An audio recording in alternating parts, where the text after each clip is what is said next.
When the palace summoned the press for a sudden announcement, no one expected the next sentence to send shockwaves through the very heart of the monarchy. In a matter of minutes, centuries of royal hierarchy were overturned by a single name, Charlotte. What could have possibly compelled the Queen to bypass everyone and entrust her secret fortune to a child? Before we go deeper into what this really means for the royal family, make sure to subscribe so you don't miss a single update. The room was tense. As journalists gathered under the gilded ceilings of Buckingham Palace, they anticipated a routine update. But what came next froze time itself. A royal spokesperson, pale and visibly shaken, took to the podium and read a prepared statement that would change everything. By personal decree of Her late Majesty Queen Elizabeth II, the entirety of her private fortune shall pass directly and solely to Her Royal Highness Princess Charlotte of Wales. For a moment, silence engulfed the room. Not a single flashbulb clicked, not a single voice stirred. It was as if the foundation of the monarchy had been struck by lightning. In the front rows, insiders reported that King Charles's jaw clenched as he gripped the edge of his chair. Prince William's expression was unreadable, but those close to him noted his knuckles whitening. No one saw this coming. Charlotte, the young daughter of the Prince and Princess of Wales, was suddenly the direct heiress to a fortune estimated in the hundreds of millions, personal assets, private estates, and unknown treasures, long sealed away from public knowledge. Not a trust fund, not a shared inheritance. Entirely hers. The media erupted. Was this symbolic? Was it legal? Did the Queen bypass not only her son Charles but her eldest grandson William? Whispers swirled of deeper motives, emotional decisions, and untold secrets that shaped this moment. Royal aides were reportedly seen pacing behind the curtains, one overheard muttering, "This is going to tear everything apart." The tension between tradition and choice became instantly palpable, and nothing about the royal line would ever look the same again. What made the Queen choose Charlotte? Was this a message, a warning, or a final act of defiance against a monarchy she believed had lost its soul? The weight of those questions hovered like a storm above the palace, and yet none of the royals said a word. Their silence spoke louder than protest. The world now watched, waiting for what would come next. But behind that shocking statement lay a trail of hidden letters, secret vaults and family betrayals that stretched back decades. Few ever heard whispers of the sealed chamber beneath Windsor Castle. Fewer still were permitted to glimpse what Her Majesty hid there. Now, the contents of that vault, uncovered only after her passing, are rewriting the destiny of the royal bloodline. When the palace archivists retrieved the Queen's most guarded possessions, they encountered something none of them had expected: a small, heavily secured vault, embedded deep within the stone foundation of Windsor.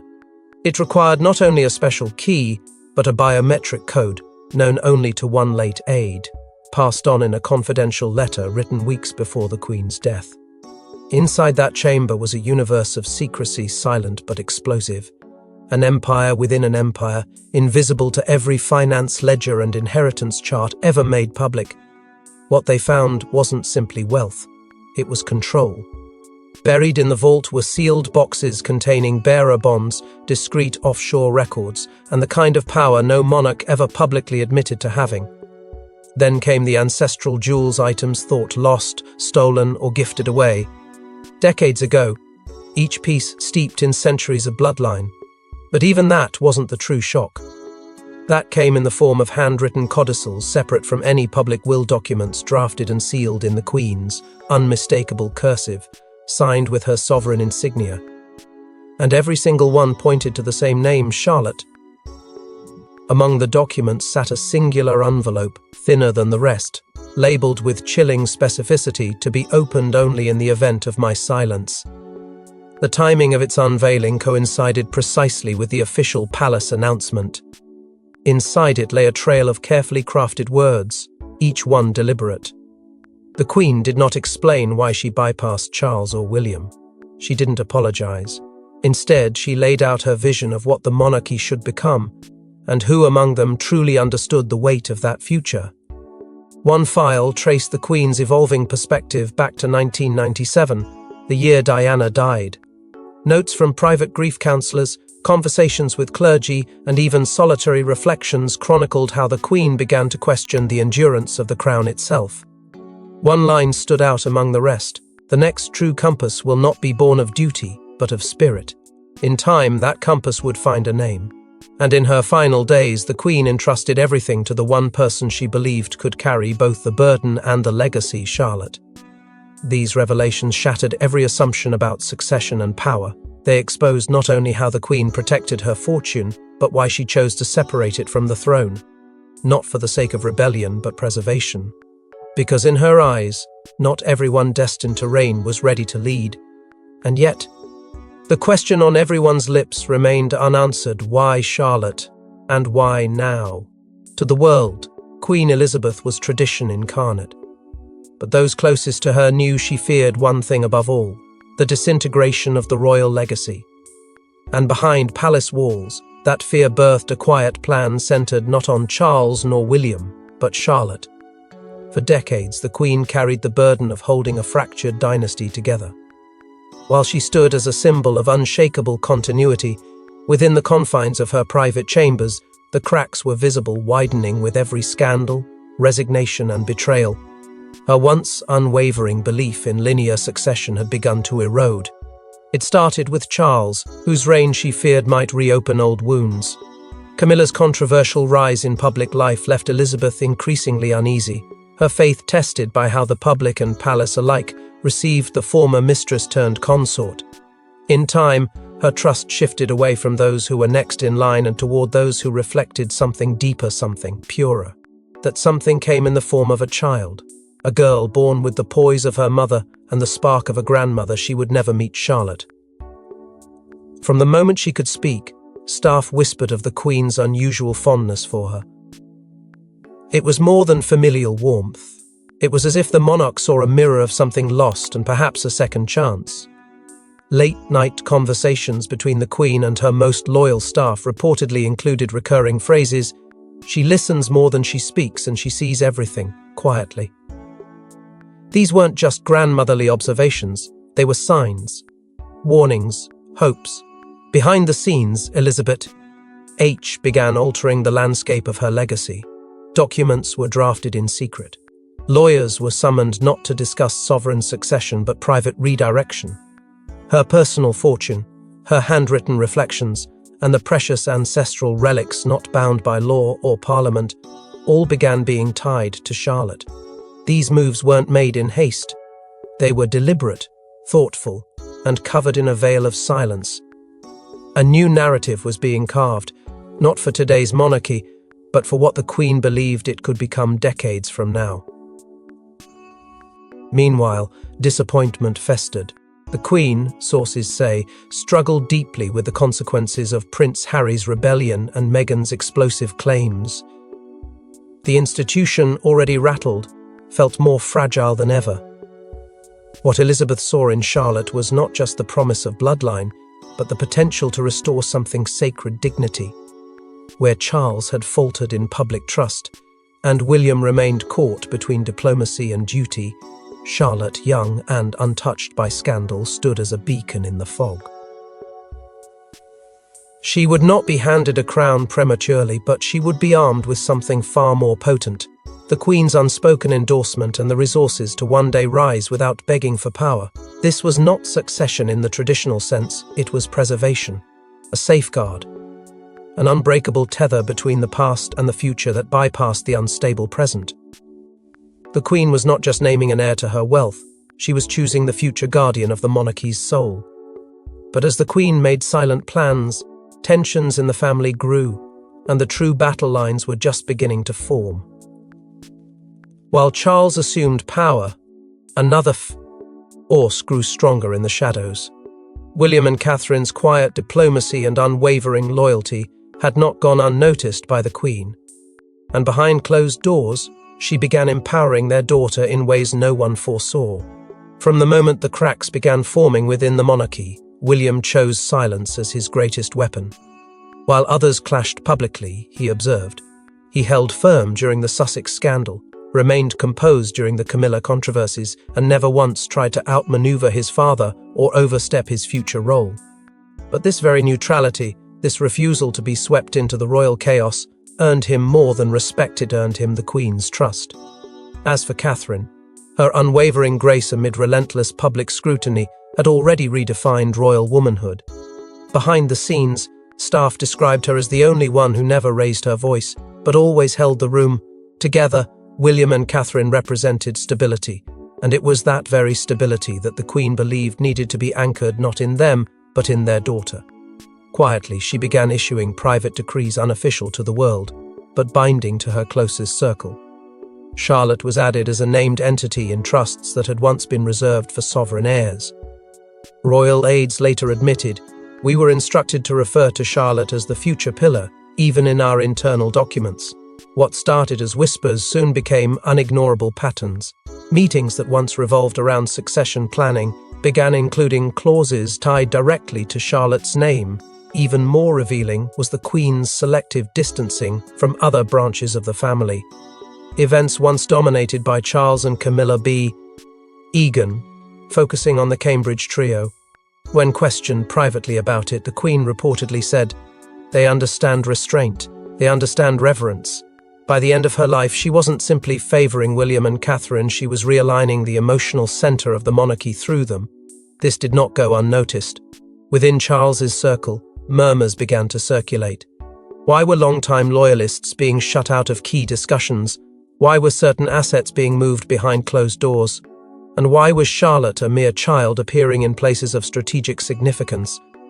The Queen had shifted her entire paradigm. She wasn't just thinking about who would reign, she was thinking about who would protect what she built. Her decision to place Charlotte at the center was not a sign of modern rebellion, but of ancient instinct. She saw something others didn't. Or perhaps she remembered something they had all forgotten. But even William and Catherine couldn't predict the backlash that would come from those who felt erased. When Charles read the fine print of his mother's final will, his face reportedly went pale. The king, bypassed, blindsided, and stripped of what he believed was rightfully his, was left reeling. And what followed shook the monarchy to its core. Behind the grandeur of palace walls, the corridors, once filled with quiet reverence, turned ice cold. Those who stood closest to Charles described a man not just wounded, but humiliated. He had waited his entire life to ascend, endured decades in the shadow of a woman who never faltered. And now, in death, she had taken from him the one thing he believed he had finally earned: her absolute trust. To learn that her private fortune, the carefully guarded empire outside state control, was never intended for him, was a blow more cutting than any public criticism he had ever faced. According to insiders, he didn't speak for hours after the revelation. When he did, his words were few and venomous. She gave it to a child. The betrayal in his eyes wasn't just personal, it was constitutional. The monarch's private fortune had always been seen as an unspoken extension of royal authority. To Charles, this was not just a snub, it was a transfer of spiritual sovereignty. Leaked reports from staff meetings revealed his fury. He demanded answers from his legal advisors, questioned the legitimacy of the will, and even suggested certain trustees had acted without transparency. But the documents were airtight. Her Majesty had made her intentions clear, and there was no recourse. It was done. The pressure mounted quickly. Media outlets around the world shifted their coverage. The narrative wasn't about Charles, the new king, anymore. It was about Charlotte, the girl Queen Elizabeth chose. Royal aides watched in disbelief as headlines favored the 9-year-old princess over the reigning monarch. The public, weary of drama and eager for innocence, embraced Charlotte as the Queen's true spiritual heir. In a twist no one foresaw, Charles's popularity nosedived while Charlotte's image soared. The pressure fractured more than just perception. Within days, several senior staff reportedly resigned from Charles's private household. Some cited moral conflict, others left without comment. Rumors swirled that even his most loyal confidants were shaken by how the Queen had maneuvered around her own son. Sources inside the palace claimed that Camilla tried to intervene, urging Charles to address the public, to control the narrative. But he refused. He disappeared from the public eye for days. No speeches, no smiles, just silence. And that silence spoke volumes.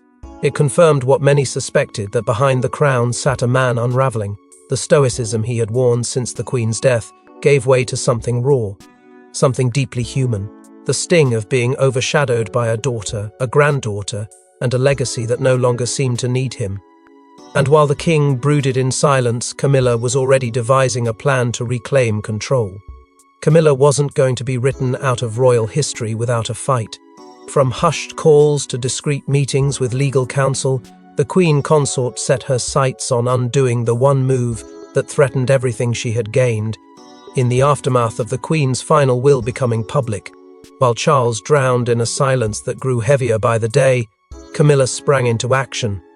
She had not clawed her way through decades of scorn, scandal, and silence, only to be sidelined by a 9-year-old child. Determined to protect what she believed was her rightful place in royal legacy, she sought answers, then ammunition. Her legal team was summoned in secrecy, the discussions held in off-record sessions across private estates. The objective was clear: find the flaw, find any legal fault in the will, challenge its validity, strip the girl of her grip on the Queen's hidden empire. Camilla's camp reportedly explored centuries-old property laws, technicalities about sovereign signatures, and even obscure parliamentary precedents to build a case. But none of it was straightforward. The Queen had outmaneuvered everyone with precision. Still, that didn't stop Camilla from allegedly initiating back-channel communications with sympathetic members of Parliament, urging them to raise quiet alarms about minors holding significant assets outside Crown oversight. It was not an open rebellion, but it was a simmering one, dangerous in its subtlety. And then came the Clarence House encounter. According to palace sources, Catherine arrived alone, under the pretext of a routine check-in. But within those walls, the pleasantries dropped quickly. The two women, both forged in fire, both protectors of their children, engaged in what aides would later describe as the conversation that changed everything. Camilla, eyes sharp with resolve, demanded an explanation. Catherine, with that same unwavering calm that had earned her the Queen's confidence, offered none. "This was not my doing," she reportedly said, "but I will not undo it." Those 10 words ended any illusion of unity.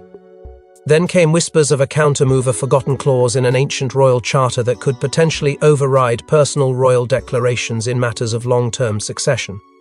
Though no one dared confirm it aloud, the legal ambiguity was enough to stir uncertainty through the palace. Royal loyalists were divided, but unexpectedly it wasn't Catherine or William who rose to publicly defend Charlotte's place. It was the traditionalists, the older guard, men and women who had served the Queen their entire lives. They viewed the inheritance, not as money, but as a message. And to question it was to dishonor Her Majesty's final command. Camilla's efforts, once calculated and now risked unraveling in the court of public opinion. Even those who had once remained neutral began to distance themselves, unwilling to be seen as dismantling a child's royal birthright. Still, Camilla pressed on, trapped in a battle she hadn't expected to lose. But as Camilla plotted and Charles crumbled, an unexpected voice emerged from the shadows, tipping the scales forever. In the echoing halls of Balmoral, Princess Anne broke her silence with words no one expected. Her loyalty had always been to duty, but this time she shocked even the inner royal circle with a bold declaration in Charlotte's favor. For most of her life, Anne had been the monarchy's iron spine, unshakable, unbending, and above all, silent when it mattered most. But the storm brewing around her mother's final decision stirred something even she couldn't contain. In a closed-door session with senior royals, Charles reportedly demanded clarity. He sought validation. Instead, he got Anne. Her words were clear and chilling in their certainty. "My mother knew exactly what she was doing." The room, filled with expectation, was instantly deflated. In that moment, the one royal who had never asked for power proved she held more of it than anyone else present. Behind the scenes, Anne moved quickly. She began taking an active role in Charlotte's development, quietly introducing her to the courtiers, historical archives, and ceremonial customs only a select few ever touched. What might have once been seen as unusual mentorship became instead a subtle crowning. Former aides, long retired and unreachable, began sharing memories of Anne's early conversations with the Queen about legacy. One recalled a moment years prior when Anne reportedly said, "If the line breaks, it must break with purpose, not pride." That phrase, now resurfaced, was being applied to the child many had underestimated. Anne didn't need cameras or headlines. She moved with a kind of authority that required no audience. Her endorsement of Charlotte wasn't performative, it was surgical. When questioned privately by Charles, Anne didn't waver. She defended the Queen's judgment and dismissed Camilla's legal maneuvers as a waste of precious time. The confrontation, though never officially acknowledged, ended with Camilla in tears and Anne walking out without another word. The weight of Anne's support changed the atmosphere within the palace. What had once felt like a family in disarray began to feel like a court with a quiet centre of gravity, and that gravity pulled towards Charlotte. For the first time since the announcement, the royal household stopped asking if the Queen's will would stand, and began preparing for what it meant now that it had. The alliance between Anne, Catherine, and William solidified into an unspoken pact: protect Charlotte at all costs, and ensure the Queen's intentions were honoured not just in law but in spirit. Anne, who had lived through the monarchy's highest triumphs and deepest humiliations, had decided to speak. And in doing so, she became the unexpected sword behind the shield that was Charlotte, a sword sharp enough to silence protest and old enough to remember why the monarchy had nearly fallen before. As Anne solidified her support, another royal figure was quietly preparing to make Charlotte's inheritance official in a way no one could reverse. The air inside the council chamber was thick with tension. Then came the moment that would be recorded in royal archives forever, an irrevocable declaration, signed by trembling hands, sealing Charlotte's destiny in ink and history.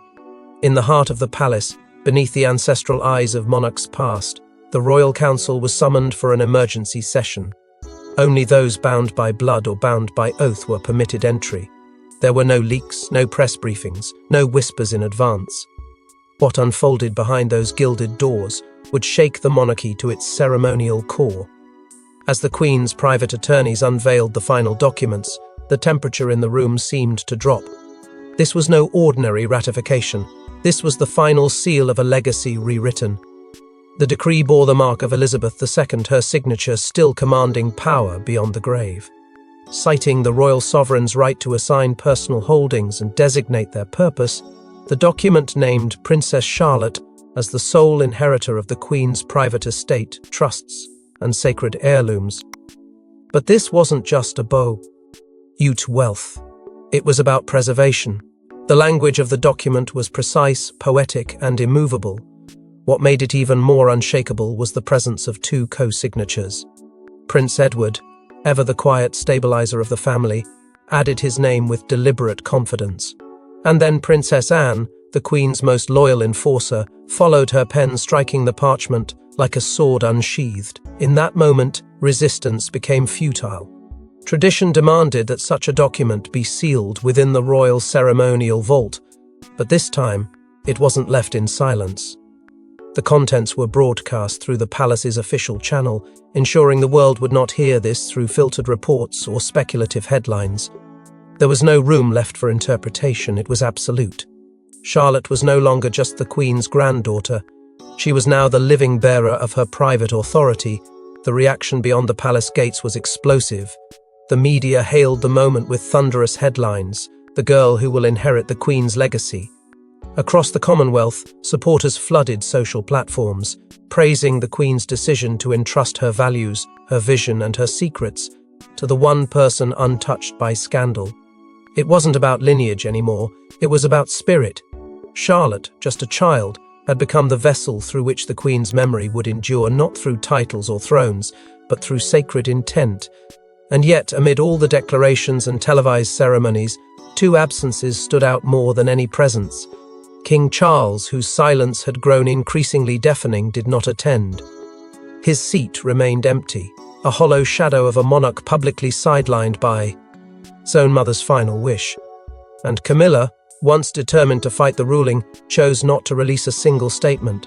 Some said it was defeat, others believed it was retreat. But no explanation was needed. The silence told the story best. But even as legalities were finalized, a deeper truth remained to be told, one only revealed in the Queen's final letter, read by Charlotte herself. Alone in a private room, Charlotte opened the one envelope marked with her name in the Queen's delicate handwriting. Inside, a letter not of law or duty, but of love, warning, and unimaginable expectations. This wasn't just a fortune, it was a destiny. Catherine sat beside her, holding the envelope in trembling hands. It had been sealed with the royal crest, but what lay inside transcended crowns and titles. As she read it aloud, her voice cracked not from fear, but from the weight of what had been left behind. The Queen's words were not grand proclamations, but whispers of wisdom, shaped by a life lived under the relentless scrutiny of history. She wrote to Charlotte not as a monarch to a successor, but as a grandmother to a soul she believed was born to carry more than the world would ever understand. "My dearest Charlotte," it began, "if you are reading this, then history has already moved without me. I have watched you from the corners of halls and the warmth of private rooms. You carry something that others have forgotten: humility in silence, strength in stillness. The future is not decided by those who speak the loudest, but by those who protect what is unseen." With each line, Charlotte's legacy was not just foretold, it was carefully handed to her, piece by piece. The Queen spoke of betrayal, of survival, and of the unbearable weight that comes with both. She warned of voices that would try to mold her, of hands that would try to control her path, and of decisions that would test her heart. But above all, she asked Charlotte to be something no crown could enforce: the conscience of the crown. "Where others chase thrones, you must guard its soul," the Queen wrote. "For power means nothing without restraint, and legacy dies when memory fades." As Catherine reached the final paragraph, her voice broke completely. "You will be tested, my darling. You will be loved for what I gave you and hated for what I denied others. But never forget, you are not walking alone. You carry Diana's light, it was never extinguished. You have her compassion, her courage, and perhaps the chance to do what neither of us could. Let it guide you when I no longer can." Charlotte, eyes brimming with tears, didn't cry like a child. She simply nodded, her lips parting just enough to whisper the words no one asked of her but that she gave freely. "I will honor you." And in that moment, the burden became a promise. The girl who had once been seen as third in line now stood as the living embodiment of 3 generations' silent prayers. She wasn't chosen for power, she was chosen for purpose. And so, with tears in her eyes and the weight of a dynasty on her shoulders, Charlotte steps forward, not just as a princess, but as the keeper of the Queen's final legacy. Thanks for watching. Please don't forget to like and subscribe, and we will see you in next one.